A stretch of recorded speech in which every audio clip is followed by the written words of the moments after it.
નામ છે જેડી કથિરિયા. હું કામરેજ તાલુકા પંચાયતના વિપક્ષ નેતા છું અને હાલમાં મારું ગામ ચાપાથળ છે અને અમે અત્યારે સાવરકુંડલાથી દેવભૂમિ દેવળિયા રોડ પર ઊભા છીએ.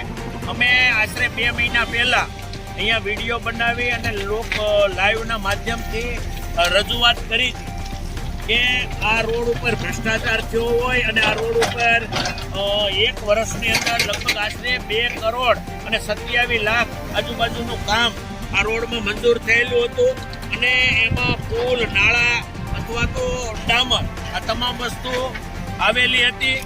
એટલે એમાંના આ પુલ અને ડામર રોડ ઉપર 10 જગ્યાએ ગાબડા પડેલા છે અને આ જે પુલ છે એ 70% જેવો પૂરો થઈ ગયો.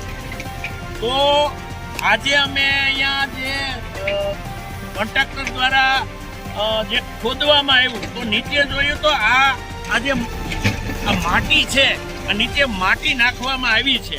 તો અમને એવું લાગે છે કે આની અંદર ખૂબ મોટા પાયે ભ્રષ્ટાચાર થયો છે અને આનો તપાસ કરવામાં આવે અને આની પૂરેપૂરી તપાસ કરીને વિજિલન્સ બેસાડી અને અમારી માંગણી છે કે આનું વિજિલન્સ બેસાડી અને આની તપાસ થાય કે આમાં ખૂબ મોટા પાયે ભ્રષ્ટાચાર થયો છે. તો અમારી તંત્રને, સરકારી અધિકારીઓને આમાં કોના મેળા પીપળા છે એ પણ અમે આમાં જાણવાનું રહ્યું.